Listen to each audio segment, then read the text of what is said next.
Just the idea of like bringing good trouble and how essential it is if you want to make a big impact and change the world in the way that needs to be changed. You have to be willing to bend a few rules. I like that a lot.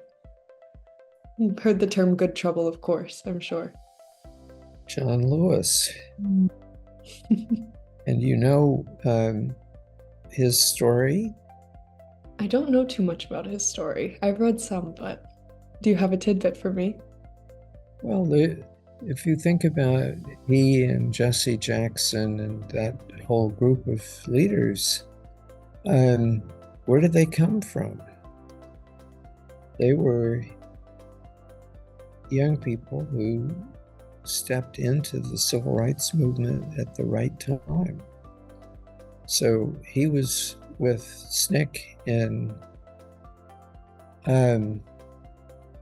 Selma, and they'd been working there for 2 years. And the SCLC was looking for a place where two conditions existed. There was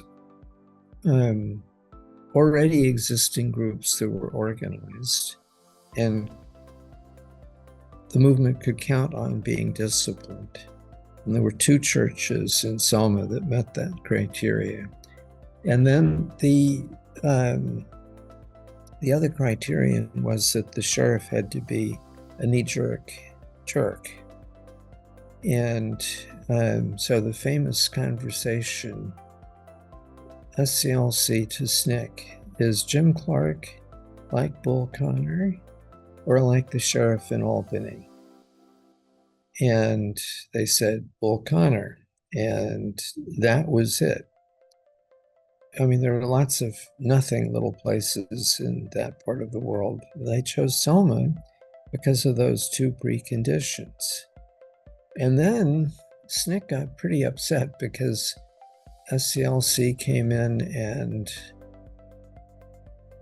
they made it a drama because Salt March, etc. That's the point.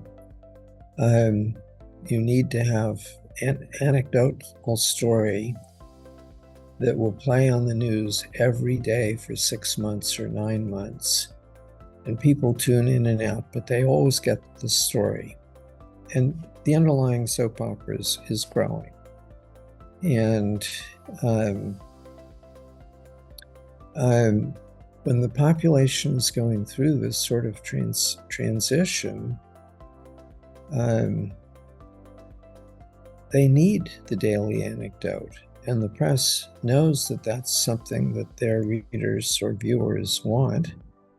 And if the movement can provide it, then you're giving people the choice every day. Are you going to behave like Jim Clark or like these 5 Black teachers who are standing in the rain, neatly dressed all day and not being allowed in for literacy tests? And you know that they're employed by the white establishment and they could easily lose their jobs for doing this. Well, that's a drama. And which side are you on? And there's another drama the next day and the next day, and it builds up to Pettus Bridge and the March on Montgomery. And the March on Montgomery served very much the same purpose as the Salt March, except it came at the end rather than the beginning, because the dynamics of the situation were different, but the underlying impact was the same. Anyway, so Lewis was one of the young people in SNCC and Selman, and they ultimately got to the point that the members had to choose whether they were going to go into the nonviolent SCLC or they would stay with SNCC, and he chose SCLC, and that was a good choice. So, there are moments in history, turning point years, and there are opportunities for the people who are in them. if he had been born 4 years earlier or later, he wouldn't have had that opportunity.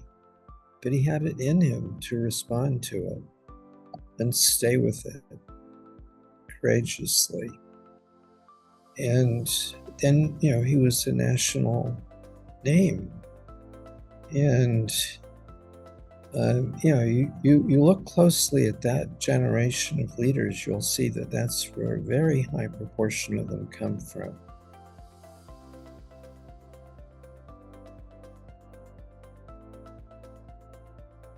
So at Harvard, I created something called the Ashoka table. Are you familiar with this? I read a little bit about it.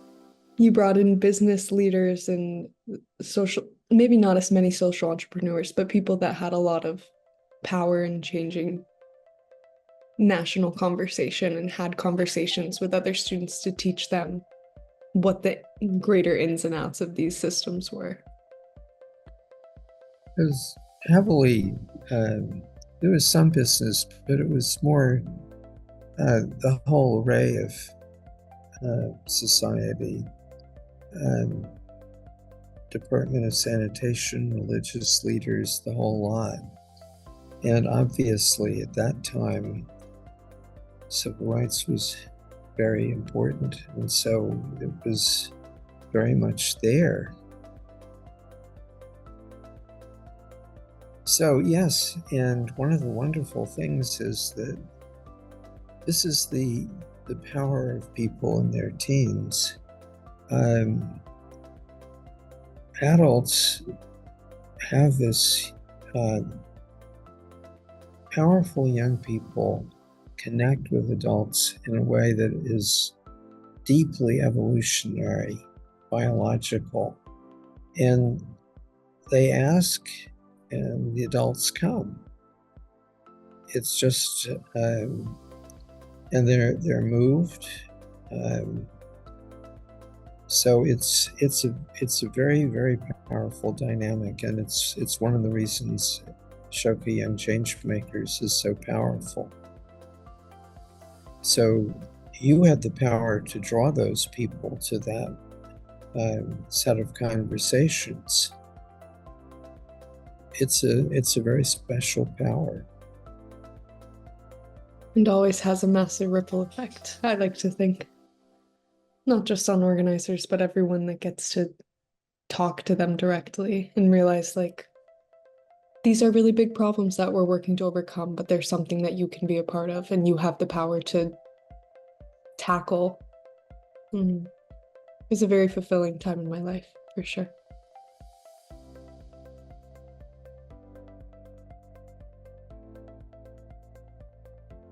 I was very much influenced by Gandhi, first through the Gandhian American Civil Rights Movement, and then in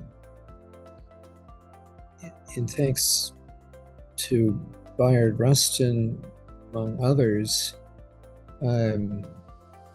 visited India when I was 19 and had the opportunity to talk with Jayaprakash Narayan and walk with Vinoba Bhave and meet some of the other Gandhians that Bayard knew from the 40s. And in case anyone doesn't recognize Bayard, he was African-American Quaker from Pennsylvania who was a very key person in bringing the Gandhian methodology to the US Civil Rights Movement. He was very close to King. He actually wrote some of the papers that led to the Southern Christian Leadership Conference. He organized the March on Washington. And he was very kind to me as a young person.